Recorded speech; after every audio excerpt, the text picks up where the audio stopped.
여러분에게 나눠드리는 그 강의안 3페이지짜리가 있잖아요. 글자 큰 거. 그거는 그 원 강의안이고요.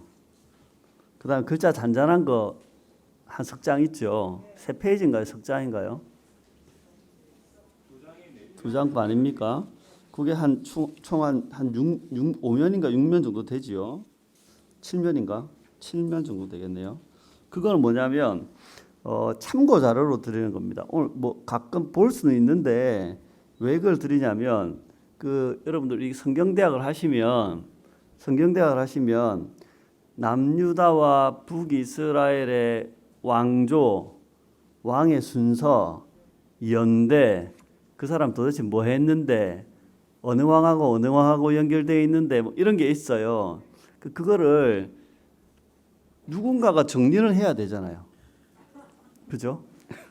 또 그것들이 또 자세히 잘 되어 있는 참고 도서를 찾을 수만 있으면 좋은데 그런 참고 도서가 비싸거나 아니면 이렇게 인터넷 웹사이트에 돌아다니는데 여러분들이 그런 걸 이렇게 찾지 못할 경우도 있잖아요. 그래서 이런 자료를 이제 여러분이 이제 파일이 있으니까 꼽아 놓으시면 꼽아놨다가 나중에 철 재본하실 거잖아요, 여러분들이. 그냥 그대로 놔두실란가?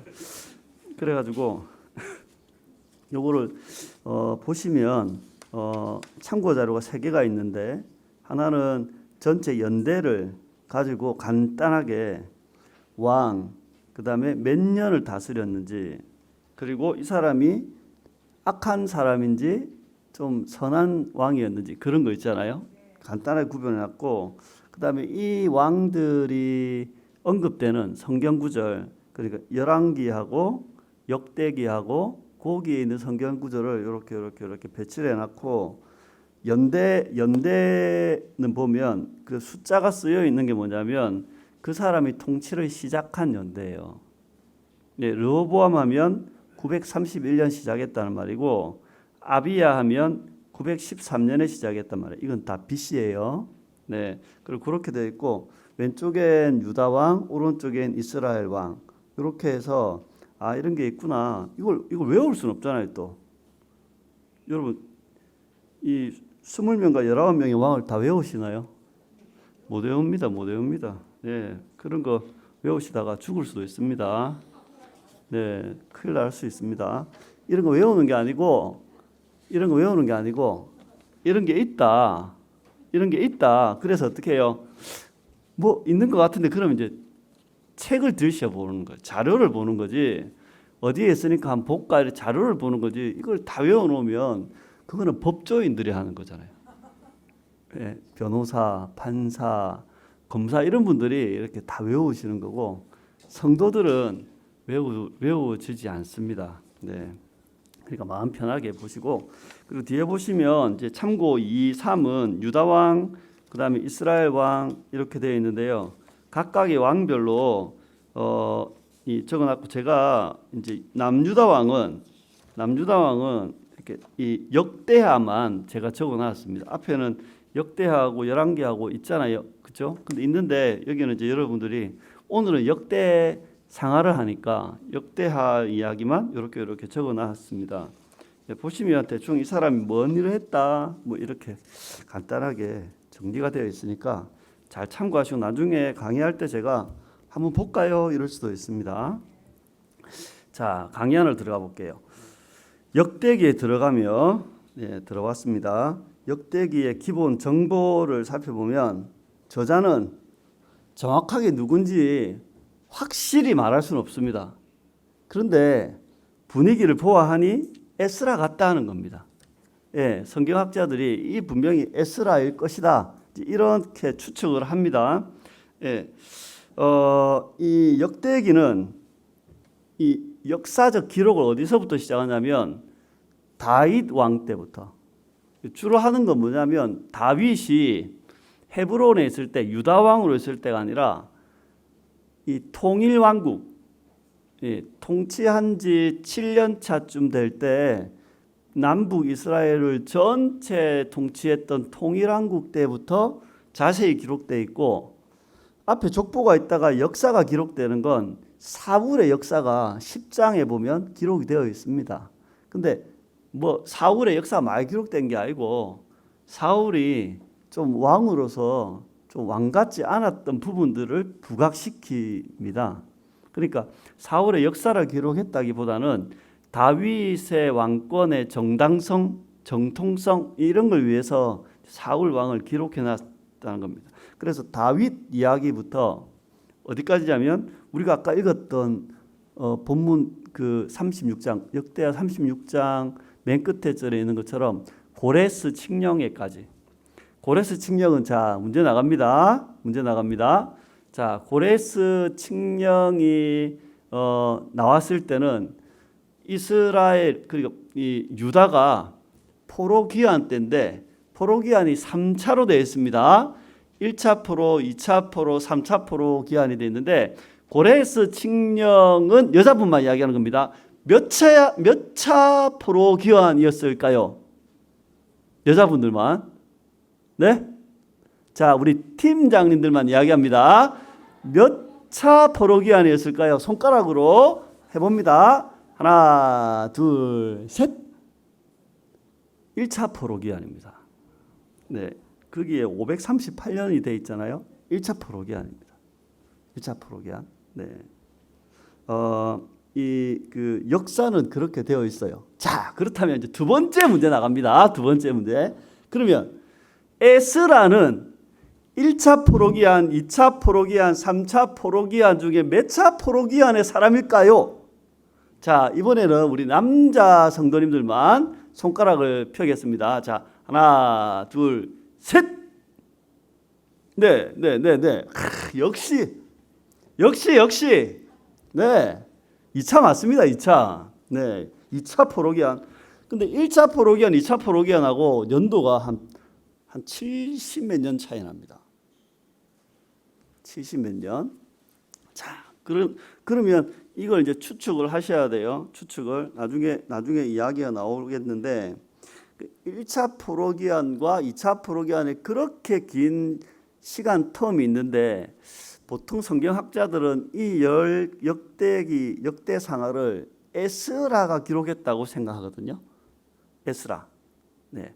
그러면 거기에 대한 나중에 그렇다면 이런 것 때문에 이렇게 했구나라는 걸 이제 추측이 가능합니다. 그건 좀 이따가 하고 그다음에 이 역대기는 유다의 다윗 왕조에 대한 역사, 종교적인 역사 그 옆에다가 한번 적어보십시오. 영적인 역사. 네, 종교적인 역사니까 영적인 역사를 제공합니다. 열왕기 상하는 거기에도 영적인 부분들이 많이 되어 있지만 좀 정치적인 부분들이 많습니다.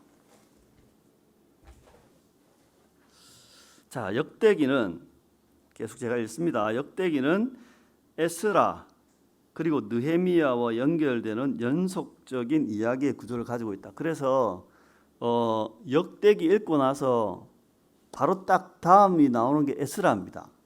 에스라 끝나고 나면 느헤미야 나오잖아요. 성경학자들은 보통 어떻게 보냐면 역대기 상하도 한 권인 건 맞잖아요. 그거는 느낌이 오잖아요. 근데 에스라하고 느헤미야도 한 권으로 묶습니다. 거의 한 권으로 묶습니다. 그러니까 포로 시대 이후에 어떤 그 뭔가 에스라에 의해서 기록된 큰 두 권의 어떤 성경, 그거는 역대기와 에스라 느헤미야. 근데 요거는 연속해서 읽을 수 있습니다. 우리 그 신약에도 복음서하고 뭐하고 한 세트로 움직이는 게 있습니다. 그게 뭐냐면 누가복음하고 사도행전입니다. 저자가 같습니다. 수신자가 데오빌로라는 분입니다.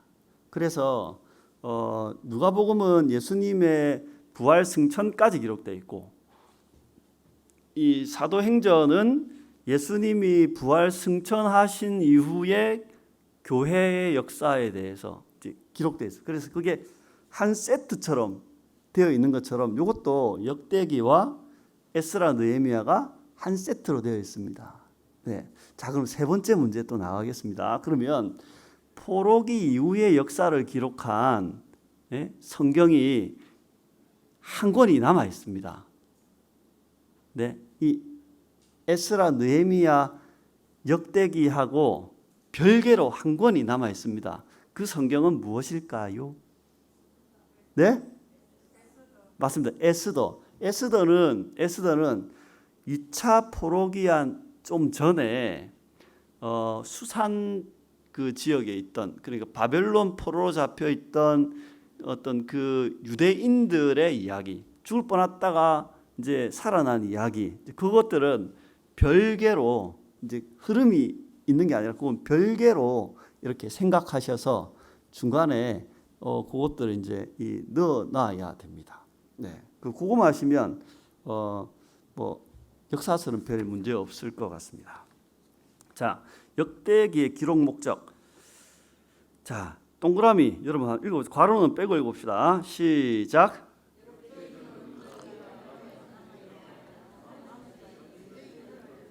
예, 역대기는 우리가 왜 남아 있는지에 대한, 그러니까 우리가 왜 여기 존재하는가, 우리 왜 살아 있는가라는 거예요. 우리는 왜 여기에 있는가? 근데 이 사람들은 어디에 있는 사람이냐면 바벨론에 있는 사람이 아니고 유다 땅에 돌아온 사람. 유다 땅에 돌아온 사람들은 뭐냐면 북이스라엘 멸망해 가지고 완전히 박살나고 완전히 막 민족이 거의 사라지고 남유다가 이제 좀 남아 있었는데 남유다도 느부갓네살에 의해서 박살이 나고 1차 포로, 2차 포로, 3차 포로 잡혀가 가지고 이제는 뭐 유다 땅에 거의 아무도 없고 유다 땅에는 거의 그 가나안 땅에는 이방인들이 주로 뭐 에돔 사람, 암몬 사람 이런 사람, 그런 사람들이 이제 주로 이 가나안 지역을 있고 예루살렘은 황폐해졌고 예루살렘은 거의 파괴된 도시였단 말이에요. 아무도 못 사는 그런 도시였고 그러다가 이 유다 땅의 포로들이 1차 포로, 2차 포로, 3차 포로로 잡혀간 사람들, 그 사람들의 후손들이 시간이 지나가지고 50년이 지나가지고 혹 100년이 지나가지고 혹 150년이 지나가지고 돌아온 거예요. 돌아온 거예요. 그럼 돌아와가지고 이 유다 땅에 돌아온 그 사람들 입장은 되게 초라한 거예요. 네, 뭐 꿈을 꾸고, 아니면 야 여기 가서 이제 진짜 새로운 삶의 편, 그게 아닙니다. 그런 거 있잖아요. 가면 뻔하게 이제 개고생할 것 같다. 죽을 고생할 것 같다. 그러니까 그 중에 이미 바벨론 지역에 50년, 100년 살았기 때문에 이미 터가 다 갖춰져 있어요. 사업터가 있고 생활터가 다 갖춰져 있는데 그것들을 저버리고 다시 유다 땅에 돌아온 그 소수의 사람들. 1차 포로기한 하면 거의 5만 명 내외. 네, 2차 포로기한도 한 3천 명 정도 되나요? 그렇게 많지 않아요. 총 다 돌아온 게 10만 명이 채 안 될 겁니다. 정말 소수가 돌아왔잖아요. 주변의 이방인들은 되게 강력하단 말이에요. 자기네도 너무 초라하다고요. 한편에서는 돌아왔는데 정리 다 하고 돌아왔는데 이런 마음이 드는 거예요. 내가 왜 돌아왔을까? 내가 왜 여기 와서 우리가 왜 개고생하러 왔을까? 이거 아무것도 안 되는데 이거 이렇게 불안하고 이렇게 아무 기반도 없는 이곳에 내가 왜 왔을까? 예? 그런 거 있잖아요, 여러분. 이제 도시에서 오랫동안 살다가 이제 도시에 살다 보면 도시가 지긋지긋해질 때 있잖아요. 그리고 정년퇴직할 때쯤 되면 지긋지긋해지잖아요. 그래가지고 이제 부부끼리 마음을 합쳐가지고 귀농하자. 그래서 귀농을 했더니 어떻게 해요? 이제 한 달 후부터 이제 후회를 하는 거예요. 왜 왔을까? 우리가 왜 왔을까? 미쳤다. 뭐가 이렇게 저 푸른 초원이 그림 같은 집을 주고 멋있을 줄 알았는데 황 목사님 말대로 초원에 갔더니 똥밖에 없고 이 왜 왔을까? 예, 그런 느낌. 예? 저도 이제 몇 달 후면은 느껴야 될 그 느낌. 내가 왜 교회를 나왔을까? 이 코로나 이 어려운 시기에 왜 나왔을까? 이 미친놈. 이럴 수 있습니다. 유다 사람들이 그랬다는 유다 사람들이. 근데 우리끼리 볼 때는 어렵고 힘들고 괴롭고 하니까 왜 나왔을까? 왜 이래 됐을까? 후회할 거 아니에요. 괴로울 거 아니에요. 앞이 안 보이겠죠. 그런데 하나님의 관점에서 보면 하나님은 왜 우리를 여기에 부르셨는가? 그 부르심이 너무 명확했던 거예요. 그거를 역대기를 통해서 이야기하는 겁니다. 네. 참고로 이 역대기는 남은 자, 포로에서 돌아온 자들이 왜 우리가 여기 존재하는가를 기록했다면 열왕기 있잖아요. 지난번에 목사님 2번 했습니까? 3번 했습니까? 3번이나 했죠. 그 열왕기의 기록 목적은 뭐냐면 이런 겁니다. 우리는 왜 망했을까? 왜 우리는 하나님의 백성, 하나님의 선민이라는 우리는 왜 망했을까? 하나님의 백성이 망할 수 있습니까? 안 망합니까? 망해서 쫄딱 망할 수 있습니다. 네, 완전 거지가 될 수 있습니다. 포로가 될 수 있습니다. 왜 망했는 걸 알아야지 안 망할 거 아니에요. 열왕기 상하에서 이야기하는 이스라엘이 멸망한 이유는 이겁니다. 하나님의 언약을 저버리고 우상숭배를 했다. 그 언약과 우상숭배를 연결할 줄 알아야 돼요. 두 번째는 하나님의 율법을 저버리고 악행을 행했다는 거예요. 그게 이스라엘이 멸망한 이유입니다. 남유다가 멸망한 이유, 북이스라엘 멸망한 이유. 하나님의 언약을 저버리고 율법을 지키지 않았기 때문에. 하나님은 남은 자들에게 이야기하는 이겁니다. 돌아온 역대기를 통해서 너희들이 돌아온 이유가 있다. 내가 너희를 다시 이곳에 부른 이유가 있다. 그 이유는 뭐냐면 그 하나님의 꿈, 하나님의 소망, 하나님의 계획이었던 그 하나님 나라, 제사장 나라를 다시 세우는 것입니다. 왕이 없는데도 세워집니다. 자, 그 다음에 역대기의 특징 한번 봅시다. 저와 여러분이 동그라미 첫 번째 동그라미 같이 읽어봅시다. 시작. 역대기는 귀환한 남은 자를 위하여 쓰여졌다. 맞습니다. 여기 보면 두 번째 언약 공동체라고 되어 있죠. 두 번째 언약 공동체. 그 첫 번째 언약 공동체는 포로 귀환 전에 이스라엘이었어요. 포로 귀환 이전에 이스라엘. 근데 이제 이 포로로 잡혀가고 그 나라가 공동체가 거의 와해된 것 같았는데 하나님께서 다시 저 강 건너 바벨론 포로로 잡혀있던 그들을 다시 유대 땅에 데려온 거예요. 그리고 하나님은 다시 이곳에서 두 번째 언약 공동체를 세워가십니다. 아무것도 없는 상태에서 다시 시작하는 겁니다. 자, 두 번째 동그라미 읽어봅시다. 시작. 역대기는 메시아의 계보, 성전, 영적 개혁에 더 초점을 맞추고 있다. 이게 특징인데요. 메시아의 계보는 뭐냐면 아담부터 시작되는 아담, 아브라함, 다윗의 그 자손들. 그게 성경의 이 그리스도의 족보거든요. 그 족보에 대해서 이렇게 엄청 강조합니다. 그 역대기는 앞에 9장까지 보면 족보 이야기 하잖아요. 족보 이야기. 족보에서 아주 강조하는 걸 뭐에 강조하는지를 캐치해야 됩니다. 족보가 그냥 족보가 아니거든요. 그리고 이 역대기에 보면 성전을 엄청 중요하게 합니다. 성전. 다윗의 역사도 보면 성전과 연결된 그 역사, 그것들을 좀 포커스를 맞춰져 있습니다. 솔로몬의 역사도 마찬가지고, 그리고 열왕들의 이야기, 그 여자왕 아달랴, 그 여자를 포함해 20명의 왕이 나오는데 항상 이 성전과 연결되어 있는 이야기들을 다루고 있습니다. 그러니까 하나님을 믿는 신앙이 성전하고 연결되어 있다는 걸 깨달아야 돼요. 지금도 마찬가지입니다. 히브리서에 하늘 성전하고 연결되어 있는 삶을 이야기하잖아요. 그 성도의 삶은 항상 성전과 연결되어 있고 그걸 연결할 수 있어야 되는 겁니다. 그리고 영적 개혁에 초점이 맞춰져 있습니다. 나중에 보면 이 구조를 보면 이걸 중요하게 다루고 있구나. 그럼 나중에 그럼 개혁이 도대체 뭐지? 이제 이것도 우리 같이 봐야 되겠죠. 자, 그 밑에 제가 읽어볼게요. 역대기는 제사장적 관점 뭐냐면 성전 예배가 중요하고 그다음 제사장의 사역 이 엄청 중요합니다. 그 제사장이 어떤 사역을 하느냐 이거는 출애굽기 이후에 모세오경부터 제사장의 직무가 있는데 이스라엘 공동체가 가지고 있는 독특한 제사장적 직무가 있거든요. 그것들을 이해하셔야 되고 알아보세요. 그 다음에 율법에 대한 순종. 이 제사장의 관점인데 율법에 대한 순종 이거 뭐 연결이냐? 율법? 하나님 말씀이면 선지자들이 한 게 아닌가? 그렇지 않습니다. 원래는 율법은 제사장들이 원래 가르쳐야 되는 거.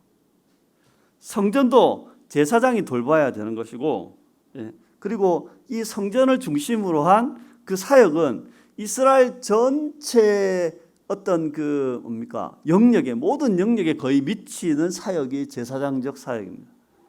예. 그리고 이 제사장의 정말 중요한 역할 중에 하나가 뭐냐면 백성들에게 하나님의 율법을 가르치고 백성들이 그것들을 지켜 행하도록 돕는 겁니다. 예. 이것은 현대 목회에도 동일하게 적용이 되겠죠. 자, 그다음에 동그라미 그 밑에 읽어볼게요. 사무엘 상하와 비교할 때 역대상에는 다윗과 사울 간의 갈등, 헤브론에서의 통치, 밧세바 사건, 이건 간음과 살인, 예, 그리고 그 뭐라 하죠? 기만, 속임수 이런 거. 예. 그다음 압살롬의 반역이 생략되어 있습니다.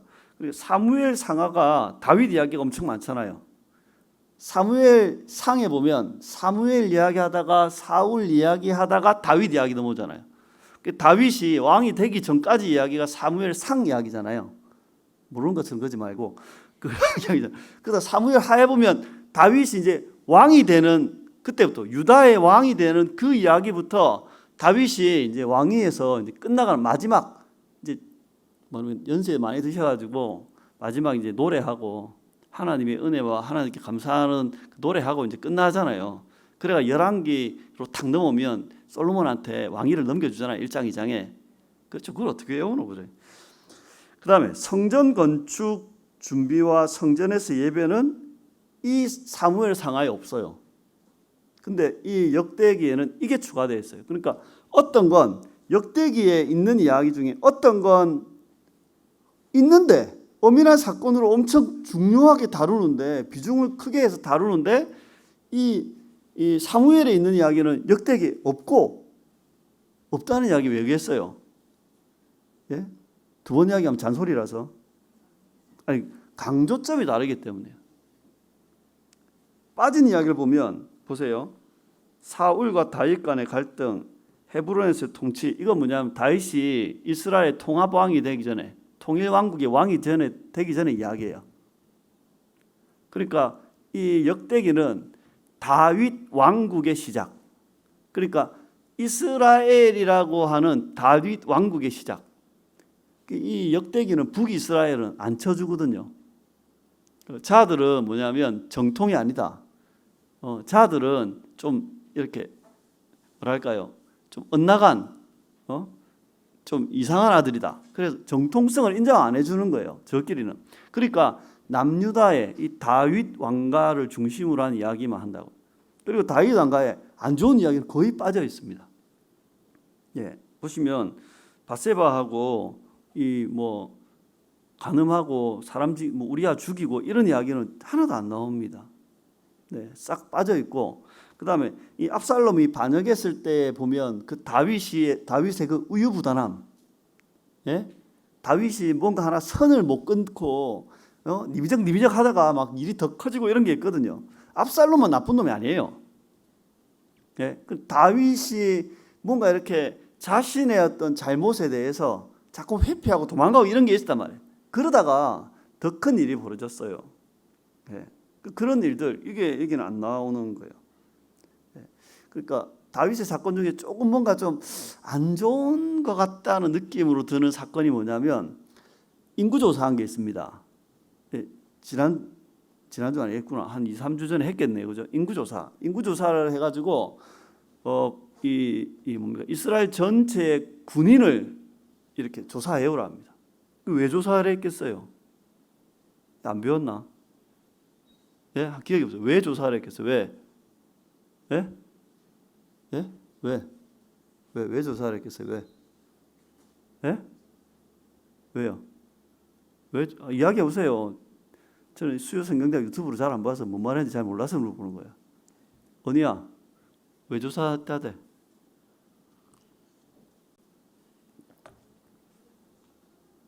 말씀하다가 그냥 넘어갔어요.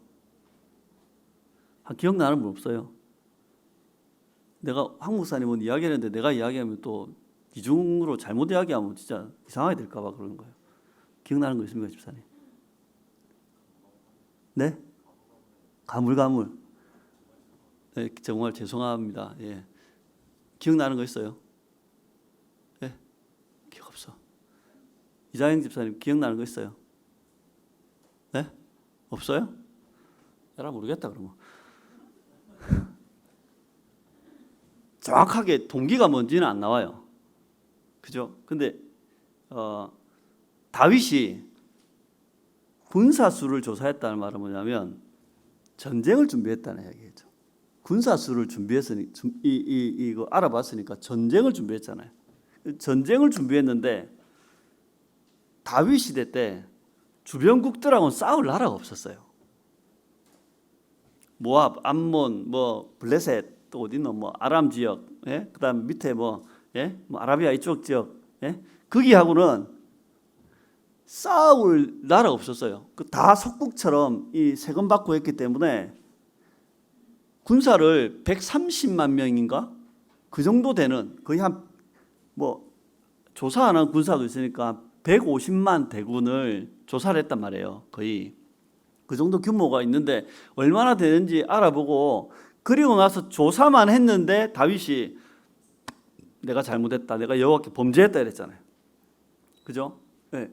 그건 뭐냐면 뭔가 전쟁을 치르려 했다. 그럼 둘 중에 하나입니다. 남쪽을 칠라 했든가 북쪽을 칠라 했든가. 남쪽은 애굽, 북쪽은 메소포타미아에 있는 그 나라들, 바벨론 지역. 근데 애굽을 치거나 바벨론 지역을 쳐가지고 승리하면 어찌 되는 줄 압니까? 제국이 됩니다. 제국. 예, 다윗은 지금까지 전쟁하면 거의 백전백승이었거든요. 예, 백전백승. 예, 현대로 말하면 축구의 바르셀로나보다 승률이 좋았습니다. 예, 거의 다 이겼습니다. 거의 다. 진 적이 없으니까 다 이겼다고요. 그래 요즘 말하면 전쟁의 신이잖아요. 거의 다윗은. 그래서 한 판만 더 붙으면 이게 이 밑에 이 애국을 잡아먹든가. 그럼 애국을 잡아먹으면 어째요? 진짜 제국이 되는 거예요. 북쪽으로 치고 올라가가지고 바벨론을 잡아먹으면 바벨론 제국이 되는 거예요. 느부갓네살처럼 페르시아의 고레스처럼 제국의 왕이 될 수 있는 겁니다. 근데 왜 제국을 꿈꾸면 안 됐는가라는 걸 생각해야 돼요. 하나님이 주신 경계가 있어요. 다윗이 승리한 곳은 다윗이 힘이 세고 능력이 있고 기술이 좋고 전쟁의 어떤 그 노하우가 좋아가지고 이긴 게 아니라 하나님께서 다윗과 이스라엘 가운데 약속했던 내가 너희에게 약속했던 그 언약의 땅을 약속의 땅을 주겠다는 그 약속을 이루어줬기 때문에 전쟁에 이긴 거예요. 원래는 여호수아 때 끝나야 될 전쟁이 사사기를 통해서 아무것도 못하고 퇴보했잖아요. 그래서 다시 다윗 시대에 와서 어떻게 해요? 하나님이 주겠다고 한 그 약속의 땅을 점령하는 거예요. 이스라엘의 경계는 거기까지입니다. 다윗은 150만이라는 대군을 가지고 한 판만 여차하면 그냥 제국이 되니까 한번 해볼까? 조사해봐라. 조사까지 다 끝나고 나서 내가 하나님 앞에 범죄했구나. 그게 무슨 범죄입니까? 그게 탐욕이라는 겁니다. 그 선을 넘어가는 것. 율법의 아주 중요한 정신이죠. 경계를 지켜라. 능력이 있으니 그거 하려다가 못한 거죠. 하여튼 그런 것들. 그 이야기가 열왕기 그 사무엘 하에로 기록되어 있는데 역대상에도 기록되어 있습니다. 근데 결이 좀 다릅니다. 결이 다른 게 사무엘 하에 보면 다윗의 잘못에 좀 더 포커스가 맞춰져 있습니다. 그리고 다윗의 연약함 같은 거죠. 그리고 그 연약함 가운데 있는 하나님의 은혜. 근데 이 역대기에 보면 다윗의 연약함도 나오지만 그 이어서 나오는 성경이 길게 뭐가 되냐면 성전 준비로 연결됩니다.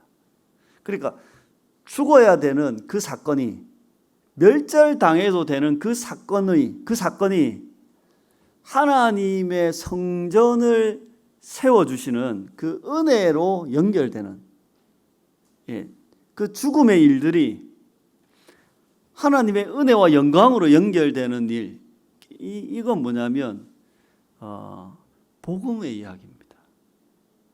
그리고 그 다윗이 샀던 아라우나의 타작마당, 그다음 우리 역대기는 오르난의 타작마당이라고 되어 있을 겁니다. 그 타작마당을 어떻게 이야기하냐면, 그리고 예루살렘 성 뒤편 북쪽편 산을 말할 거거든요. 맞나? 북쪽편 산 맞을 거예요. 그 예루살렘 그 산을 뭐라고 되어 있냐면 모리아 산이라고 되어 있습니다. 모리아 산. 그 지금도 그게 보면 성전이 있는, 성전이 아니고 그 예루살렘에 가 보면 그 황금돔이 있는, 거기 그 모리아 산이 어떤 곳이냐면 창세기 22장입니까? 그 이삭 바치는 장면이, 거기 보면 그 하나님이 지시할 땅으로 가라고 했던 그 땅, 그 땅을 어떻게 설명하느냐면 모리아 땅에 있는 산, 이렇게 설명합니다. 모리아 땅에 있는 산이니까 모리아 산이지. 이해되시죠? 네. 그럼 그 모리아 산이 이삭을 바쳤던 그 산이고, 다윗이 그 이스라엘의 그 전염병의 죽음 앞에서 오르난의 타작마당을 샀던 그 산이 그 모리아 산이고, 그 산에 뭐가 들었으냐면 성전이 들어서고, 그 성전은 하나님 나라와 예수 그리스도를 나타내는 모형이 되고, 그 옛날 아브라함은 그 이삭을 바칠 때 하나님의 산에서 볼 것이다. 하나님의 산에서 이삭이라고 하는 아들이 바쳐지는 게 아니라, 내 아들이 바쳐지는 게 아니라 하나님의 아들이 바쳐질 이 구원의 사건을 이 여호와의 산, 이곳 시온산, 이곳 모리아 산에서 보게 될 것이다 라는 걸 다윗보다 1000년 전, 예수님의 십자가 사건보다 2000년 전에 알았던 그곳, 그 사건만 동일하게, 이렇게 길게 할 필요 없는데 너무 길게 했네요. 그것들만 같이 이제 연결되어서 기록되어 있다 이겁니다. 자, 그다음에 이제 성경 이야기로 스토리가 있는 이 전체 이야기를 한번 살펴보겠습니다. 자, 제가 한 네 구역 정도로 이걸 나누어 봤는데요. 자, 첫 번째는 역대기 1장부터 9장까지 계보, 그리고 이스라엘의 자손들에 대한 이야기입니다. 아담에서 포로기안까지의 족보입니다. 아담부터 포로기안. 우리가 이 뭐랍니까? 족보를 보시면 나중에 보면 포로에서 돌아온 자도 기록되어 있거든요. 포로에서 돌아온 자. 나중에 되어 있습니다. 그래서 이건 단순히 이스라엘이 멸망할 때까지의 족보가 아니다. 다윗까지 족보가 아니고 그 이후에 다윗 왕가와 그 위에 포로에서 돌아온 자까지의 족보. 자, 그러면 잠깐 빠져가지고 보세요. 그럼 이 족보에서 여러분 뭘 강조하는가? 족보가 나오는데 뭘 강조하는가? 그리고 무엇을 연결해야 되는가를 보셔야 돼요. 자, 보시면 첫 번째는 1장이 아담에서 이스라엘, 야곱까지의 족보입니다. 네, 성경을 보시면 알 수 있습니다. 네, 뭐 읽어오신 분들 많으시죠? 그죠? 네. 두 번째, 2장은 이제 야곱부터 이스라엘부터 다윗까지의 족보입니다. 그럼 중요하게 연결점이 뭐냐면 아담, 노아, 아브라함, 야곱, 다윗, 이렇게 연결되는 겁니다. 네. 그리고 3장은 다윗부터 포로 시대까지의 계보. 이건 뭐냐면 왕의 계보죠. 왕족, 왕가의, 그 다윗 왕가의 족보입니다. 3장이. 그 다음에 4장부터 8장까지 보시면 이제 12지파의 족보가 나옵니다. 12지파의 족보가 나오는데 이 족보를 4장 4, 5, 6, 7, 8 읽다 보면 이 지파별로 다 있구나 느낌이 드는데 그중에 유달리 좀 많이 적어놓은 족보가 있습니다. 그 족보가 뭐냐면 레위 지파 족보입니다. 레위 지파 족보는 절이 많습니다. 엄청 많습니다. 네, 그러면 그 12지파 중에 어디를 강조하고 있다는 걸 알아야 되죠. 그게 어떤 지파를 강조하고 있겠어요? 레위 지파를 강조하는 거예요. 레위 지파를. 네. 그리고 이 9장 1절부터 34절까지는 이제 이 남은 자의 계보를 뭐냐면 포로로 돌아온 사람. 그리고 35절부터는 사울 왕족의 계보 같은 게 있을 겁니다. 사울 왕의 계보. 사울 가문 있잖아요. 그 계보를 이제 기록해 놨습니다. 자, 그러면 이겁니다. 뭐가 중요하냐면 아담부터 이게 이 족보가 흘러가는 흐름이 아담, 제가 아까 노아, 아브라함, 그다음에 야곱, 다윗 이랬잖아요. 그러니까 아담부터 이렇게 흘러와 가지고 어디를 이렇게 목표 지점을 두고 달려가냐면 족보가 다윗과 다윗의 왕가라고 하는 그곳에 1차적인 초점을 두고 쭉 가는 거예요. 족보가. 예? 이해되셔야 되는데 마스크 끼고 있으니까 진짜 눈만 보니까 모르겠네. 그걸 이렇게 쫙 글러간 다윗의 왕가에 대한 족보. 두 번째는 12지파에 또 한 덩어리가 있잖아요. 12지파들 중에 정확하게 13지파입니다. 자, 문제 나갑니다. 왜 13지파일까요? 예? 레위 지파가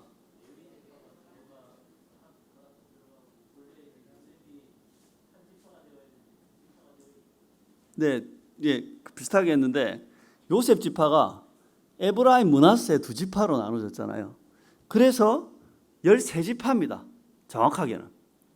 지파들이 쭉 있는데 그 중에 덩어리가 있는데 뭐가 하나 많은 게 있는 거예요. 그 말은 뭐예요? 많이 있는데 이게 중요하다 이 말이잖아요. 그죠? 그게 뭐냐? 레위 지파의 가문과 족보. 이게 중요하다는 거예요. 그 세 번째, 이제 한 덩어리 하고 두 덩어리 하고 나머지 또 뭐 하나 한 덩어리 있잖아요. 근데 야들은 족보가 많은 게 아니고 지금 현재 시점, 이 역대기가 쓰여지는 그 현재적 시점에서 지금 있는 사람의 족보인 거예요. 족보 계보, 사람들, 그냥 돌아온 남은 자. 네. 그러니까 이렇게 설명. 남은 자는 유다와 다윗 왕가의 사람들 플러스 그 다음에 레위인들을 중심으로 돌아왔구나. 남은 자가, 그죠? 맞겠죠? 네. 그 이야기를 하고, 그러니까 지금 이 돌아온 사람들은 이 사람들 중심이다 하는 거예요. 네. 그 다음에 이 돌아온 사람들에게, 남은 자들에게 이들의 정체성, 예? 이들의 어떤 자기들이 어떤 사람인지를 알려줄 수 있는 두 가지 중요한 족보적 요소는 뭐냐면 다윗의 왕가에 속한 사람이라는 거예요. 그러니까 다윗 왕가의 그 백성들, 다윗 왕국의 백성으로서 이 남은 자의 사상이 있어요. 다윗 왕의 이 핵심은 뭐냐면 언약이에요. 언약 사상. 예, 다윗 언약이라고 사무엘하 7장하고 역대상 17장에 있거든요. 그게 다윗 언약. 예? 그 언약의 후손이라고 하는 정체성. 그 다음에 이 레위인들이잖아요. 레위인들. 그러니까 자기네들이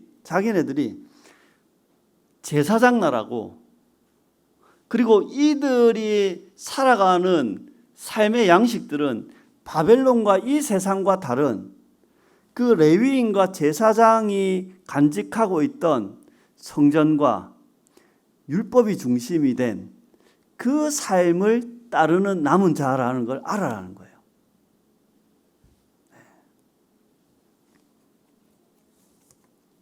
그게 1장부터 9장까지의 족보 이야기.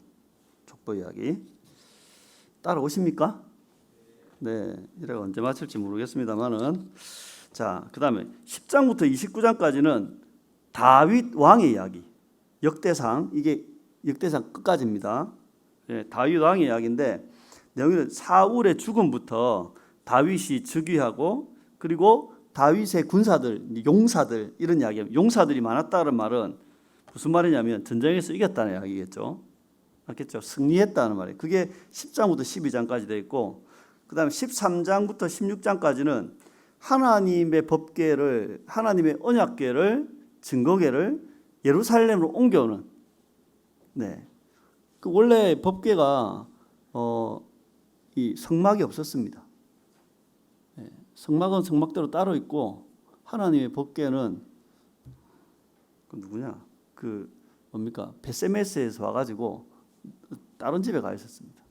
네, 그래가지고 거기에서 다윗이 왕이 되고 난 다음에 예루살렘에 장막을 치고, 장막이 뭐냐면 큰 텐트 천막을 치고 거기에 하나님의 법궤를 넣어놓은 겁니다. 왜 장막을 쳤을까? 자기는 이 궁전에 사는데 왜 장막을 쳤는가? 왜냐하면 구약의 율법서에 하나님의 법궤가 성막 안에 들어있었잖아요. 그러니까 그 성막을 이렇게 하나 멋지게 쳐가지고 그 안에 넣어놓은 거예요. 그러면 거기에서 예배를 하고 찬양을 하고, 예, 그게 이제 그 다윗이 예루살렘으로 법궤를 옮긴 이후에 있던 일이에요. 근데 이 법궤를 옮길 때 처음에는 수레 싣고 가다가 우사가 죽죠. 그래가지고 이제 이 행렬이 이제 중지되고, 그러다가 다윗이 확인한 결과 제사장도 잘 모르고 레위인도 잘 몰랐는데, 야, 이 법궤는 제사장이 어깨로 메야 되는구나. 예, 우리가 이게 마음이 틀린 게 아니고 이게 법궤를 옮기는 방식이 잘못된 거구나. 이 마음만 해도 되는 게 아니다. 이게 열심만 해도 되는 게 아니구나.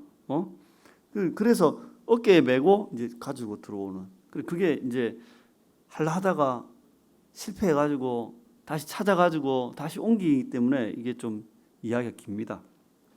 그리고 17장은 이제 다윗 언약이 나옵니다. 예, 이 사무엘하 7장과 이 역대상 이 17장은 성경 전체에 있어서 아주 중요한 장입니다. 참고해 주시고요. 그리고 18에서 20장까지는 이제 주변국들하고 전쟁하는데 다 이깁니다. 다 이겨가지고 영토를 그냥 다 차지해 버립니다. 네. 그리고 다윗이 21장에 아까 말했죠, 인구조사합니다. 네, 왜 했는지는 이야기했고, 그리고 나서 거기에서 이제 죽을 고비를 넘기고 그 은혜를 이어받아서 성전 건축을 준비합니다. 예, 땅도 있겠다. 그리고 하나님이 다윗에게 다윗이 성전 지으려고 하니까 하나님이 너한테는 안 되고 너의 후손이, 너의 자식들이, 자식 중에 한 사람이 할 거다 그랬더니 내 자식이 할 거니까 내가 준비하겠다. 그래서 성경에 보면 금이 10만 달란트, 은이 100만 달란트, 구리는 헤아릴 수 없음. 네, 그래가지고 준비를 어마어마한 준비를 합니다. 이 재정 준비를 하고, 그 다음에 성전이 만들어지면 이제 지금까지의 레위인과 제사장의 직무가 달라질 것이다. 새롭게 개편될 것이다. 그래서 다윗이 이제 개편될 이 제사장과 레위인의 직무들을 미리 준비해가지고, 그것도 이제 다 미리 이제 이 뭐라고 합니까? 이제 조직 구조를 다시 짜 놓습니다. 그래가지고 솔로몬에게 설계도 하고, 예? 그다음에 조직 구조하고, 그다음에 성전 하기 전에 미리 이제 준비시키고 이래가지고, 그래가지고 다 넘겨주고 이제 죽습니다. 그래서 솔로몬이 다윗에게 건네받은 그 설계도대로 그렇게 성전을 짓는 겁니다.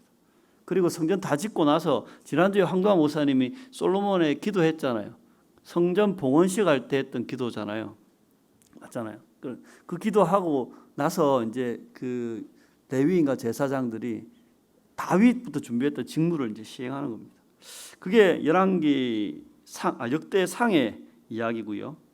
역대하로 넘어가 보면 이제 1장부터 9장까지는 솔로몬 왕 이야기입니다. 근데 솔로몬 왕 이야기가 뭐가 주로 되어 있냐면, 자, 1장은 솔로몬이 지혜를 받는 장면입니다. 그 기브온 산당 가가지고 꿈에서 하나님한테 이야기해가지고 그때 지혜 받습니다. 그리고 9장은 솔로몬의 그 부와 명성, 그다음에 영광, 뭐 명예, 뭐 이것들에 대해서 이야기하고, 중간에 2장부터 8장까지가 핵심인데 성전 건축하는 겁니다. 그러니까 이게 다윗의 역사 중에 제일 많이 기록된 건 성전 준비, 역대기에는 솔로몬의 이야기 중에 제일 많이 기록된 건 성전 건축. 그래서 이 역대기가 성전이 중심이 된 이야기다라는 이야기합니다. 그리고 우리가 되게 헷갈려하는 이제 역대하 10장에서 36장까지, 이게 이제 남왕국, 남유다 왕들의 이야기입니다. 총 20명의 왕의 이야기입니다. 참고 자료를 보시면, 자, 비교를 하면서 참고 자료를 확 쭉 뜯어야 됩니다. 네, 인정사정 보고 쭉 뜯어뿌려야 됩니다. 이해되시죠? 네? 쭉 뜯어가지고 옆에 놔두고 한번 보십시오. 자, 남왕국 총 20명, 아달랴까지 포함해가지고 왕이 총 20명인데, 첫 번째 이 분열 왕국의 솔로몬 이후에 솔로몬의 아들이었던 르호보암부터 이제 10장이 이야기됩니다. 10장부터 12장. 네. 이때는 이스라엘의 분열, 이스라엘이 왜 이렇게 분열됐는가, 분열의 이유가 나오는데, 그 르호보암이 너무 욕심을 냈습니다. 네. 그래서 이제 북이스라엘과 남유다가 분열이 됐는데, 분열될 때 열왕기에는 안 나오는 이야기가 역대기에는 나옵니다. 그 이야기가 뭐냐면, 이렇게 분열됐잖아요. 분열되고 나니까 처음엔 북이스라엘 사람들이 이제 남유다하고 베냐민 지파 빼고, 유다하고 베냐민 빼고 북이스라엘 10지파가 이제 똘똘 뭉쳤잖아요. 근데 그 열왕기에 보면 여로보암, 북이스라엘의 첫 번째 왕이었던 여로보암 1세가 이제 좀 지나니까 불안하니까 이 단과 베델에 금송아지 만들고, 그다음에 절기 바꾸고, 그다음에 성전 없으니까 전국 지역으로 산당 만들고, 그다음에 원래는 제사장은 레위 자손 중에 아론의 그 후손들만 할 수 있잖아요. 그런데 그럴 거 있나 마, 원하는 사람 다 시켜줄게, 이래 된 거예요. 그래가지고 아무나 막 다 시켜준 거예요. 이렇게 되니까 보세요. 눈앞에 보이는 금송아지 우상, 하나님하고 전혀 상관없는, 성전과 전혀 상관없는 산당, 절기는 원래 1년에 절기가 7절기인데 8월 15일 하루만 간단하게 생략. 그 다음에 제사장도 아무나 그냥 시켜가지고 하고 손들면 해주는 거예요. 완전 좋았겠죠. 신하이고 나발이고 다 필요 없고 손들면 해주는. 그러니까 이게 그 레위인들이 이 사람 좀 이상하지 않겠어요? 원래 레위인들은 전국에 흩어져 있어요. 모세오경에 보면 전국에 48개의 각 마을에 흩어져서 각 지파별로 한 3개 정도 되겠죠. 3개? 그 다음에 42개의 성읍과 6개의 도피성에 흩어져 가지고, 거기에서 레위인들은 백성들에게 율법을 가르치고, 그 다음에 하나님의 어떤 하나님 나라 백성답게 그들을 교육하고, 아이들부터 백성의 어떤 그 성인들에게까지 율법을 가르쳐서 그걸 이제 돕는 사람들이 레위인이었는데, 그 레위인들이 북이스라엘 가만 보니까 이 말이 아니잖아요. 그래서 어쨌냐면 역대기에 보면 북이스라엘의 레위인들이 남유다로 막 내려온 거예요. 그리고 그때 믿음을 지키려는 사람들이 또 남유다로 내려온 거예요. 그러니까 남유다에는 그런 사람들이 모이겠죠. 그러다 보니까 초기에 이 르호보암이 우리가 볼 때는 이 인간이 욕심 많아가지고 나라 갈라졌다 이렇게 생각하는데, 초기에는 이 왕이 다스릴 때 남유다가 부흥합니다. 북이스라엘은 지파가 10지파가 되지만 여로보암의 악행 때문에 막 이상하게 되지만, 오히려 남유다는 그런 일들로 인해서 다시 그 신앙이 뭔가 이렇게 계기를, 예? 새로운 계기를 마련해서 처음에 잘하면 그 나중에 르호보암이 이 뒤에 가가지고 또 맛이 가가지고 또 안 좋게 끝날 뿐입니다. 그게 첫 번째 왕이었고, 두 번째는 넘어갑니다. 아비야죠. 예, 왜 넘어가겠습니까? 분량이 작으니까 넘어가는 건 분량이 많은 것만 이야기해 주는 겁니다. 아사 14, 15, 16장에 걸쳐 있는데 아사 왕은 처음에는 막 우상도 철폐하고, 예? 그다음에 산당도 처음에는 막 이렇게 박살내고 막 이랬습니다. 예? 왜냐하면 이 아비야가 악한 왕이었잖아요. 20년 동안 아무리 잘해도 뭐 그 전에 뭐 악한 왕이 한 1, 2년 박살나면 끝나고, 그 다음에 솔로몬 왕 때도 르호보암 때도 아비야 때도 솔로몬 왕 이 후반기에 막 좀 타락했잖아요. 그런 연장선상에 있다 보니까 이스라엘 그 남유다에도 산당이 엄청 많았습니다. 네. 그리고 우상들도 엄청 많았습니다. 솔로몬 후기 때부터 있던 그 우상들이 유다 곳곳에, 예루살렘 곳곳에 있었습니다. 그것들을 이 아사 왕이 박살을 내는 겁니다. 네. 그런데 성경에 보면 끝에 가가지고 좀 이제 또 이게 끝이 안 좋습니다. 네. 처음에 잘하다가, 네? 아사가 41년을 다스리잖아요. 잘하다가 이제 말년에 가가지고 야가 또 이렇게 살짝 안 좋게. 네. 근데 대체적으로 선하다 이렇게 평가해 줍니다. 그리고 4대 왕 여호사밧, 아사의 아들이었던 여호사밧, 이 왕도 선왕에 분류되는데 이 여호사밧도 이 유다를 개혁했습니다. 뭘 했냐면 산당을 제거했습니다. 산당을 제거했는데 완전히 제거하지 못했습니다. 근데 산당 제거하기 위해서 싸웠다는 거예요. 네. 그리고 이 여호사밧의 독특한 행적 중에 하나는 성경에 기록된 게 율법을 가르쳤다. 백성들에게 율법을 가르쳤다는 거예요. 네. 그래서 흩어져 가지고 그 율법 학자들이 흩어져 가지고 백성들에게 하나님 율법을 이렇게 가르치는 거예요. 근데 이게 엄청난 겁니다. 왜? 지도자들만 율법을 알아가 될 게 아니라 백성들이 그 하나님의 법을 알아야지 이 모든 나라가 하나님의 법대로 움직일 거 아니에요. 그러니까 그것을 위해서 여호사밧이 그렇게 했습니다. 그러다 보니까 어떻게 해요? 자연적으로 사회가 정화되겠죠. 사회가 율법에 따라서 뭡니까? 우상들이 섬겨지고, 그 다음에 이상한 헛짓거리 하던 뭐 그런 사회가 이제 율법이 이렇게 뭐가 실현되는 사회가 되는 겁니다. 다른 말로 하면 사회 정의가 실현되는 겁니다. 공의가 실천되는 겁니다. 네. 그런데 이 사람, 여러분, 여호사밧 설교를 작년인가 우리 고광재 목사님이 한번 했습니다. 청년부 설교인가? 함께하는 게 유튜브에 있을 겁니다. 한번 확인해 보시고, 이 여호사밧이 다른 건 잘했어요. 하나님을 정말 신실하게 섬겼는데 하나가 좀 부족한 게 있어요. 그게 뭐냐면 인간관계가 좀 이상했어요. 인간관계, 어떤 인간관계였냐면 야는 북이스라엘의 왕하고 친했어요. 처음 친했던 왕이 누구냐면 아합이에요. 아합하고 동맹을 맺었어요. 동맹을 맺는 건 크게 두 가지인데, 하나는 뭐냐면 같이 전쟁을 치르는 거예요. 그래서 전쟁 치러가 이겨가지고 같이 이제 뭐 5대5, 4대6 나누는 거예요. 그래서 이 아합 왕하고 동맹해가지고 전쟁도 했고요. 그 다음에 이 여호사밧의 아들하고 아합의 딸하고 결혼도 시켜줘요. 그럼 사돈이 되겠죠? 혈맹도 아니고 하여튼 그렇게, 예? 결혼도 시켜줘요. 예, 이 결혼시켜줬던 며느리로 데려왔던 그 여자가 아달랴입니다. 예, 그러니까 여호사밧은 다른 건 다 잘했는데 하나님이 참 기뻐하셨는데 사람을 잘못 사귀어가지고 낭패를 좀 당합니다.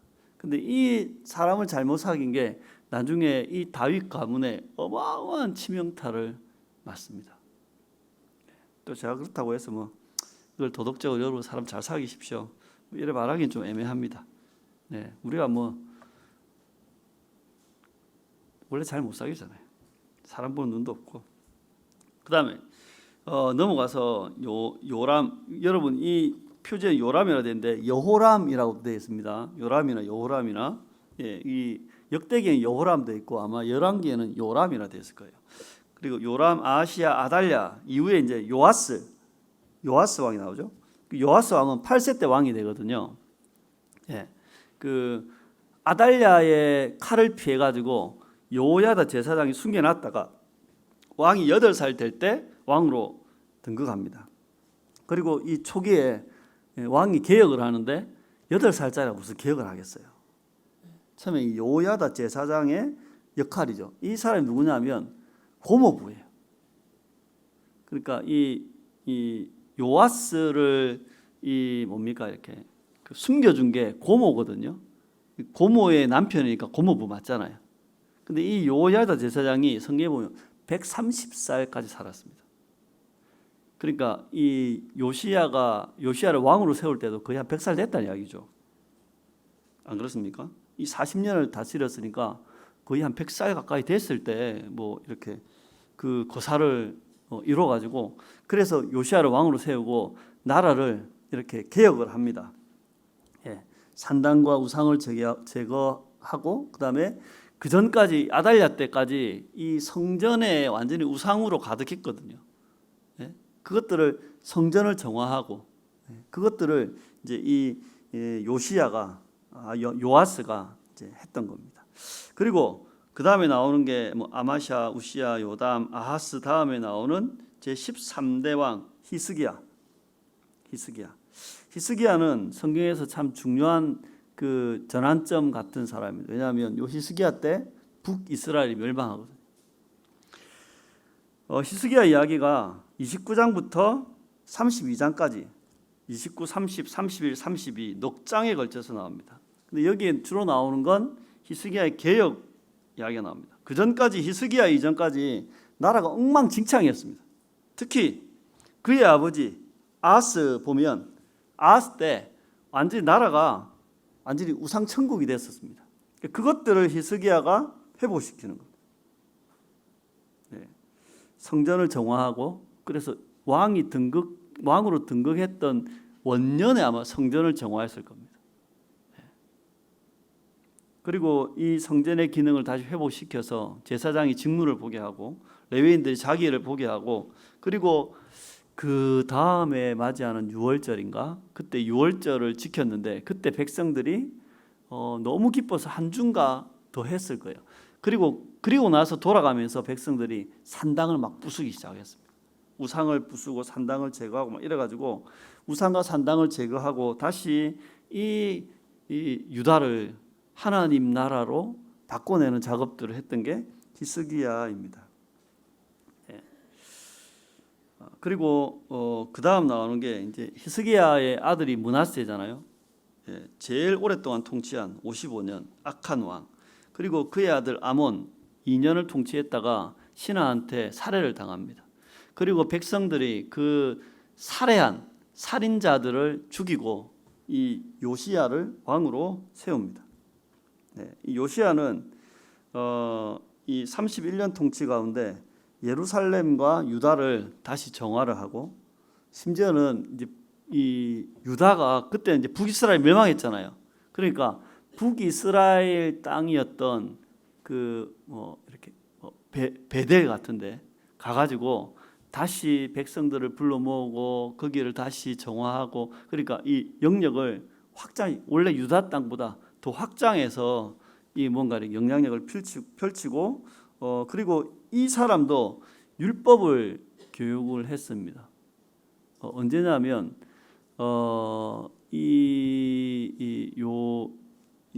요시야가 이제 26살 때인가 그때 이제 성전을 정리하다가 율법책이 발견된 거죠. 그리고 그것들을 가지고 백성들에게 이제 가르치기 시작했고 그리고 유월절을 준수합니다. 히스기야와 요시야가 가지고 있던 유월절 준수가 그 전에는 이렇게 없었다라고 되어 있잖아요. 그 유월절의 준수 자체가 뭐냐면 하나님의 율법 그리고 이스라엘의 정체성을 정말 선명하게 했다는 이야기입니다. 그냥 절기하루 지켰다는 게 아니고. 그리고 뒤에 36장에 보면 이제 남유다가 멸망하고 고레스 기구까지 이어집니다. 여기에서 여러분 이렇게 한 가지 체크해 놓으실 게 뭐냐면 왕들의 이야기를 이제 읽어보잖아요. 이 10장부터 36장까지 이거 보면 유다에는 나름대로 선한 왕들이 있습니다. 북이스라엘은 다 악한 왕들인데 남유다에는 선한 왕. 북이스라엘은 왕조가 특이합니다. 악한 왕, 심하게 악한 왕 이렇게 나눠지거든요. 남유다에는 악한 놈, 그 다음에 선한 왕, 뭐 이렇게 이제 좀 엄청 악한 놈도 있지만 그래도 좀 선한 왕이 좀 있습니다. 근데 거의 그 요시야 갑자기 죽었거든요. 전쟁터에서. 요시야 정도를 제외하면 초기에 왕이 되었을 때 이 말은 뭐냐면 어리고 젊을 때 정치적 기반이 약하고 세력이 약한 그 상태, 자기가 뭔가 이렇게 이 왕의 역할을 감당하기 좀 미숙한 그때, 보통 그때는 많은 왕들이 하나님을 찾습니다. 하나님께 매달립니다. 그러다가 이제 시간이 지납니다. 그 선한 왕들이 좀 참 살거든요. 20년, 30년, 40년 살거든요. 그럴 동안 이제 이게 이제 5년, 10년, 20년 시간이 지나겠죠. 그러면 이제는 굳이 이제 뭐랍니까? 이제 자기의 어떤 정치적 기반도 이제 단단해지고, 그다음에 통치 기술도 좀 늘어나고, 그다음에 어떤 그 뭐랄까요? 이 어떤 정치적 어떤 역할에 이제 능숙해지는 거예요. 그래 그때는 굳이 하나님께 매달리지 않아도, 하나님을 찾지 않아도 자기 힘으로 잘 할 수 있는 거예요. 그러다가 말년에 이상하게 마칩니다. 제가 볼 때 이게 우리 인생 같고 특히 이게 사역인 것 같습니다. 저처럼 이렇게 교역자로 사역하는 사람도 있고, 이제 성도님들처럼 우리 교회는 다 평신도 사역자라고 하잖아요. 그죠? 처음엔 모르니까 내 고집보다, 내 생각보다 하나님께 기도하고 묻고, 그다음에 다른 분들에게 그 권위에 순종하고 하겠죠.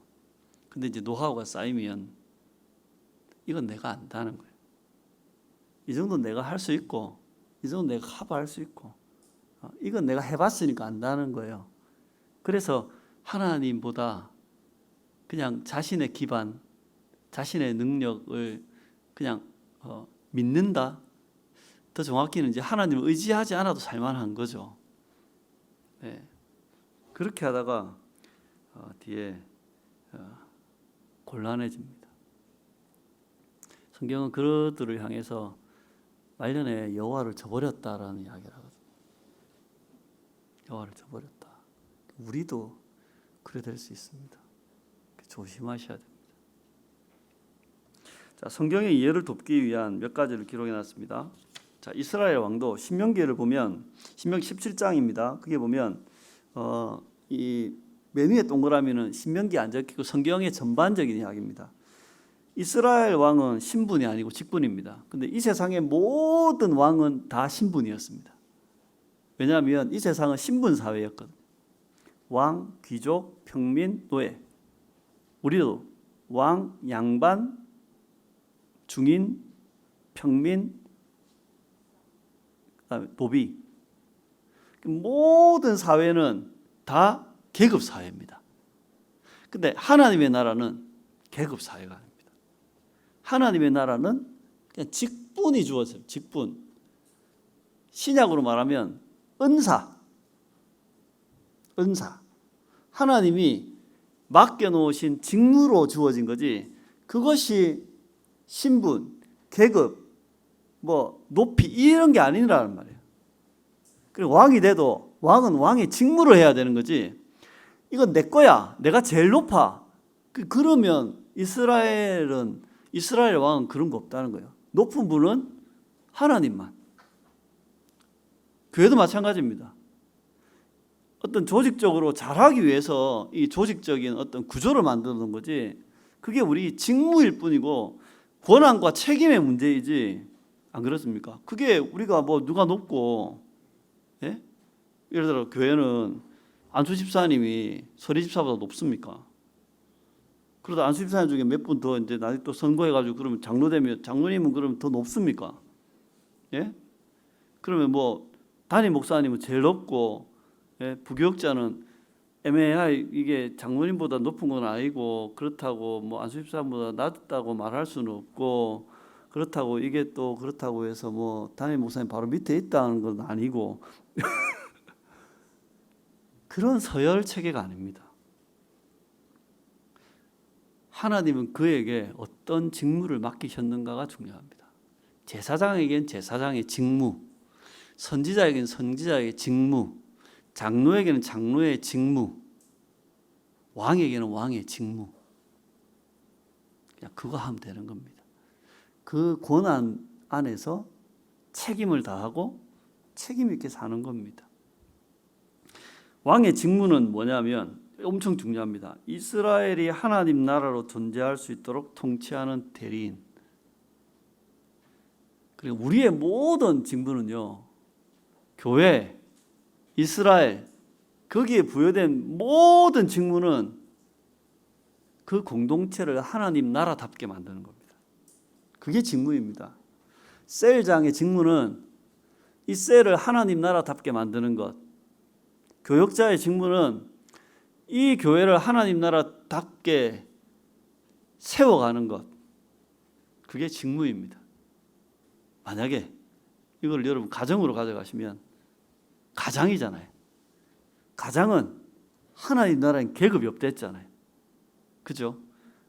조선시대의 개념으로 가져오면 내가 제일 높은 거라.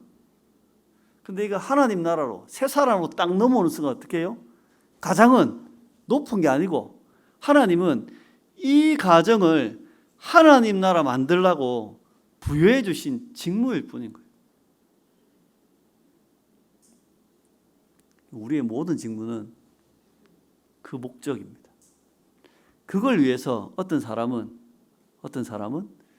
하나님 말씀을 전하는 선지자고, 어떤 사람은 성전에서 제사를 하는 제사장이고, 어떤 사람은 이 나라의 시스템이 돌아가도록, 이게 하나님 나라 율법대로 돌아가도록 그것들을 잘 살피고 그걸 굴러가게 하는 왕입니다. 하나님이 구약 성경에 왕 말고 대통령제를 적어놔도 하나님 나라에서 누가 대통령이 있으면 내가 통이 아닙니다. 그 나라가 하나님의 법에 따라서 이것들이 유지되고 질서정에 돌아갈 수 있도록 살피는 겁니다. 군림하는 게 아닙니다. 왕의 조건, 반드시 이스라엘 자손이어야 하고, 왕이 삼가할 것들, 많은 병마, 재물, 아내를 갖지 말아야 합니다. 적어놨죠. 탐욕. 적당히 가지라는 거예요. 근데 인간에게는 적당히가 뭔지 모른다는 게 약점입니다. 그다음 왕이 반드시 할 일. 우리 보통 왕이 삼가할 것만 초점이 맞춰져 있는데 더 중요한 건 이 왕이 반드시 할 일입니다. 왕이 해야 될 제1 직무, 그 뭐냐면 율법책을 항상 가까이 하고 그 율법을 지키는 겁니다. 가까이 한다는 말은 뭐냐면 옆에 꼽아놓고 있는다는 게 아니고 옆에 두고 틈만 나면 읽는다는 겁니다. 율법책을 읽는다는 거예요. 예, 옆에 계속 읽어가지고 계속 읽다 보면 어떻게 해요? 율법을 알게 되겠죠. 그리고 율법대로 준행하는 겁니다. 왕부터 그 율법에 충실한 사람. 근데 이것은 하나님 나라의 모든 직분자가 동일합니다. 하나님이 세워주신 모든 직분자는 바로 이 율법책을 가까이 하고 준수해야 한다. 이게 제1 직무입니다. 그 현대에도 마찬가지입니다. 하나님 나라라고 하는 이 교회에서의 여러 직분이 있잖아요. 그죠? 목사님만 성경 가까이 할 게 아니라 그 직무를 맡은 모든 사람은 이 하나님의 말씀을 가까이 하고 그것을 지키고 살아가는 사람. 거기서부터 직무가 시작됩니다. 자, 그다음에 성전을 중심으로 한 신앙 체계를 보면 이건 이스라엘 정체성과 연결되어 있는데, 자, 성전을 중심으로 한다는 말이 뭔가? 성전이 중심이 된다는 게 뭔가? 이건 이 말합니다. 첫 번째는 성전 예배를 지키는 겁니다. 근데 이스라엘 역사를 보면 성전에서 예배가 중단된 게 너무 많습니다. 심지어는 성전의 그 하나님의 성소 안에 우상들이 그 안에 들어가 있었습니다. 바알, 아세라가 그 안에 들어가 있었습니다. 예. 그냥 그런 느낌 있잖아요. 예? 그 지금 여러분 그 옛날 안락동 함께하는 교회 가보면 지금 어찌 되는지 압니까? 절이 되어 있습니다. 절이. 내 안에는 안 들어가 봤는데 옛날 강대상 거기다가 부처님 올려놓으면 진짜 괜찮잖아요. 괜찮은 자리잖아요. 그거 안 그래요? 괜찮은 자리잖아요. 그 자리가. 예? 그렇게 하나님의 성전에 하나님의 그 상은 없잖아요. 근데 거기다가 아세라를 탁 올려놓으면 멋지잖아요. 그렇게 많이 했습니다. 거기다가 돼지 피를 뿌리고 심지어는 그 성전 앞에서 사람을 쳐 죽이고 자기 자식을 바치고, 이것이 성전을 모욕하는 일들을 했습니다. 근데 성전 중심이라는 건 하나님을 그곳에서 예배하는 처소가 되게 하는 것. 그러니까 하나님이 이스라엘의 왕입니다를 증거하는 자리, 그게 예배 아닙니까? 그리고 제사장의 직무를 존중하는 겁니다. 존중한다는 말은 뭐냐면 제사장이 제사장의 직무를 할 수 있도록 하는 겁니다. 구약 성경에도 보면 제사장의 직무가 아까 말했잖아요. 예배를 집례하고 백성들에게 말씀을 가르치고, 그래서 그 말씀을 가르쳐서 백성들이 그 하나님 말씀대로 살 수 있도록, 그게 제사장의 직무예요. 레위인의 직무예요. 그리고 성전을 잘 보존하고 관리하는 일, 이게 제사장의 직무예요. 그게 될 수 있도록 해야 되는 거예요. 근데 보세요. 제사장이, 레위인이 그거 하려면 그냥 사명으로 열정으로 되는 게 아닌 거예요. 그게 그 사회의 시스템으로 돌아가야 되는 거예요. 어떤 시스템이냐면 백성들이 11조를 드려서 그것들로 제사장과 레위인들이 생활을 하게 해서 제사장과 레위인들이 거기에 집중하도록 해줘야 되는 거예요. 근데 내가 아론의 자손이에요. 내가 태어날 때 제사장이었네. 백성들이 11조를 안 줘요. 네? 근데 내가 성전도 관리해야 되고 백성들에게 말씀도 가르쳐야 되는 거라. 나는 왜? 제사장의 후손이니까, 제사장이니까. 근데 백성들이 11조를 안 줘요. 그럼 어떻게 해야 되겠어요? 네? 쿠팡맨 해야지, 쿠팡맨. 쿠팡 배달하고, 새벽에 쿠팡 배달하고 어떻게 해요? 그리고 낮에 시간 날 때 성전 와가지고 관리하고, 네? 돈이 안 되면 또 어떻게 해요? 대리운전 해야죠, 대리운전. 대리운전 하다가 또 와가지고 백성들에게 또 성경 가르치고. 부실해지겠죠?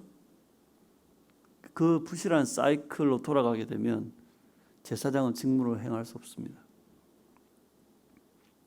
현대도 똑같습니다. 신약교회에도 보면 신약교회에 사도바울만 독특하게 자기가 일해가지고 생업해가지고 교회를 막 돌보고 이랬습니다. 근데 보통 사도들은 거의 다 그 교회만 집중했고, 그리고 그 교회에 말씀을 전하는 그 사도들, 그리고 성도들을 세우는 그 사도들은 다른 생업을 할 겨를이 없었습니다. 말씀 전하는 일과 기도하는 일에 전념하기 위해서 집사를 세웠잖아요. 그러니까 교역자가 교역자의 직무를 할 수 있도록 해야 되는 겁니다. 그 신약, 구약으로 말하면 첫 번째, 먹고 사는 거 걱정 안 하게 해주셔야 됩니다. 그게 교회가 교역자에게 해야 될 일입니다. 집중하게 하는 겁니다. 그리고 교회에서 이 교역자가 해야 될 진짜 일, 이 본질적 사역, 그거 말고 자꾸만 다른 거 막 자꾸만 말 시키면 그럼 나중에 여러분이 부실해집니다.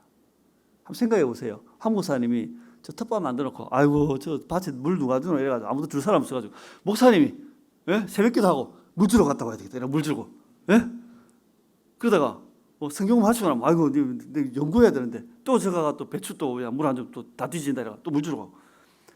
목사님이 텃밭을 가꾼다 생각해 보십시오. 그럼 언제 성경 봅니까?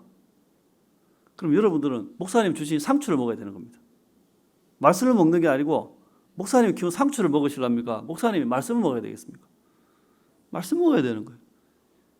그러니까 그 제사장의 직무가 제대로 이루어질 수 있도록 그 직무를 존중해 주셔야 되는 거예요. 그게 성전 중심입니다. 세 번째는 선지자들이 예언을 합니다. 이 그 역대기에 보면 여러 왕들이 선지자들이 와가지고 뭐 잘한다 잘못했다 예언할 때 잘 될 때는 뭐냐면 선지자 이야기를 듣습니다. 순종합니다. 그런데 꼭 애미기는 말도 안 되는 왕들 있잖아요. 그러면 입을 찢어라. 입을 못 찢으면 저놈을 감옥에 쳐넣어라. 씨부리지 못하게 해라. 막 이래가지고 말을 못하게 합니다. 저 녀석이 나를 모욕하네. 이래가지고 막. 그러면 나라가 망하는 겁니다. 하나님의 말씀이 그 선지자들이 왕과 백성들에게 하나님의 말씀을 제대로 전할 수 있도록 하는 게 성전의 역할입니다. 그 다음 절기가 준수가 되고 성전을 중심으로 절기가 이루어져요. 왜냐하면 절기는 성전에 있어야 돌아와서 하니까 백성들이 다 같이 모이는 거잖아요. 그 다음 율법 교육도 이 성전을 중심으로 이 레위인과 제사장들이 하는 겁니다. 네. 그 다음에 공동체가 이 율법을 지켜내는 일들도 성전에서 그것들을 중심을 잡고 이루어가는 거예요. 그러니까 사회 정의가 어디에서부터 시작되는가 하면 성전. 그리고 이 성전의 이 시스템이 성전을 중심으로 한 이 하나님 나라가 돌아갈 수 있도록 하는 역할이 뭐냐면 왕이 내 마음대로 하는 게 아니고 성전을 중심으로 한 하나님 나라의 시스템이 돌아가도록 하는 그걸 도와주는 게 왕입니다.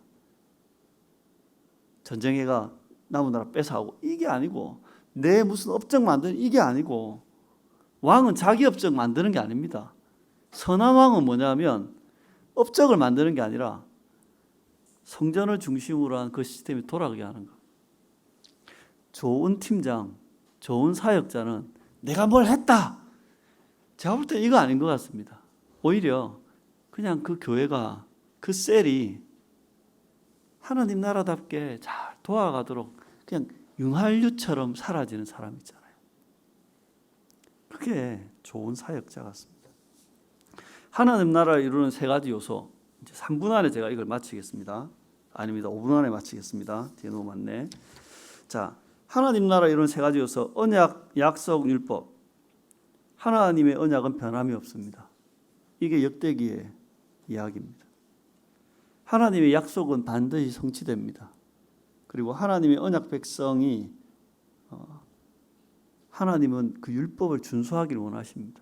이게 하나님 나라를 이해하는 핵심 키워드입니다. 요거 알면 성경의 맥을 잡을 수 있습니다. 설명 구질구질하게 할 수 없으니 넘어가겠습니다. 자, 역대기를 통해 주시는 메시지. 네. 뒤에 제가 우리 이야기와 연결하기 이거는 지난주 금요일 날에 황 목사님께서 금요기도회 때 정체성 관련 이야기를 하셨기 때문에 여러분에게 도움을 드릴까 싶어서 준비를 했는데 오늘은 시간 관계상 안 드리는 걸로 하겠습니다. 1. 하나님은 인류 역사의 시작부터 지금까지 자기 백성을 선택하고 보존하셨다. 전쟁에서 멸망하면 끝이었는데 전쟁마다 지켜주셨습니다. 유다를. 여호람의 악행들을 보면 여호사밧의 아들이 많았는데 그 중에 하나가 여호람 왕이었습니다. 근데 여호람 왕이 자기가 왕이 되면서 자기 형제들 다 죽여버립니다. 그러면 이제 왕가의 가문이 남자가 저거밖에 없죠. 근데 그 위에 하나님께서 그를 심판하시는데 어떻게 하냐면 아라비아 사람들이 와가지고 그 여호람 왕의 자식들을 다 죽여버립니다. 그럼 유다의 왕이 될 사람이 여호람이 다 죽였고 자기 집안 식구들밖에 안 남았는데 아라비아 사람이 와가지고 자기 아들내미 다 죽여버려요. 딱 하나 남겨놨습니다. 딱 하나 남겨놓은 걔가 누구냐면 아하시아입니다. 여기서 우리가 깨달아야 될 건 하나님이 그 다윗 언약을 지키고 그 가문을 씨를 지켜냈다는 겁니다. 네. 그 다음 아달랴가 폭정을 합니다. 그래가지고 자손들 다 죽여버립니다. 근데 거기에서 한 사람 못 죽인 게 누구냐면 요아스였습니다. 요아스의 고모가 원래 안고 와가지고 나중에 왕으로 세우잖아요. 요아스 죽었으면 다윗 왕가는 끝입니다. 히스기야 이야기를 보면 히스기야가 삼중고를 겪습니다. 전쟁, 아수르가 침략했고, 두 번째 자기가 질병, 죽을 병 걸렸고, 세 번째 자식이 없었습니다. 근데 하나님께서 같은 해에 동시적으로 그 세 가지의 고통 속에 있는 히스기야에게 전쟁에 승리하게 하시고 병도 고쳐주시고, 그리고 나서 그 이후에 3년 있다가 므낫세를 태어나게 합니다. 그때 히스기야가 죽었다면, 아수르가 유다를 박살냈다면 그럼 유다는 존재하지 않겠죠. 예? 그리고 나서도 만약에 히스기야에게 자식이 없었다면 그 유다는 거기서 끝입니다. 다윗의 양가는. 근데 하나님이 그렇게 해서 지켜주셨습니다. 예. 멸망 때도 보면 북이스라엘 멸망할 때는 아수르한테 망했는데 남유다가 멸망할 때 바벨론에 망했습니다. 아수르는 민족 말살 정책을 써가지고 아예 자손 자체가 원놈인지 모르게 합니다.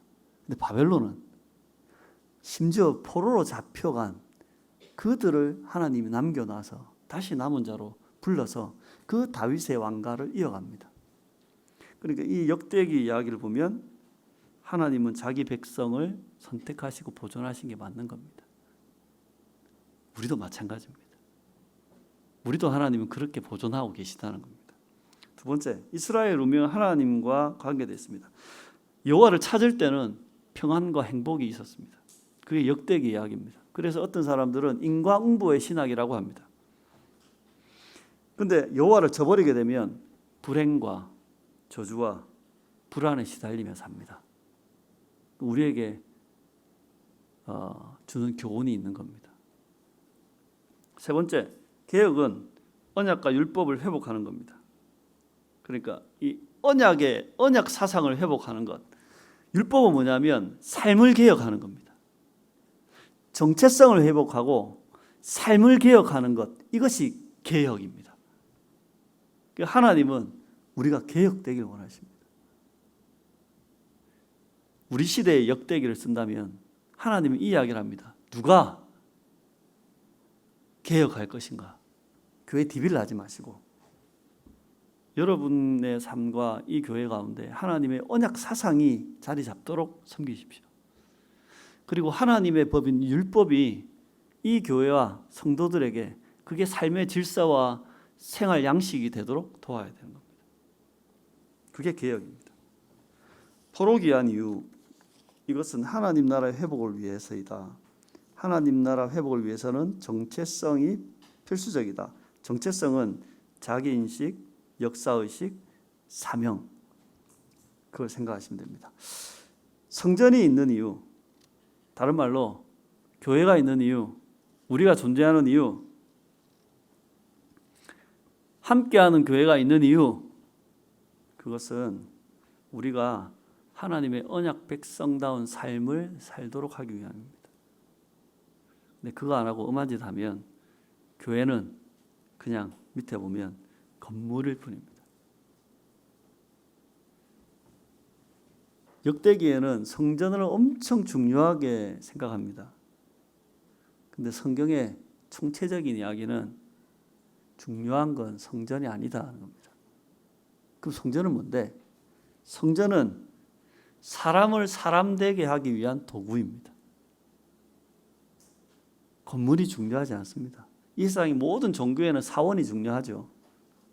근데 기독교는 사원이 중요하지 않습니다. 건물이 중요하지 않습니다. 우리가 가지고 있는 모든 이런 유산들, 자원들은 뭐냐면 사람을 사람답게, 성도를 하나님의 언약 백성답게 만드는 도구일 뿐입니다.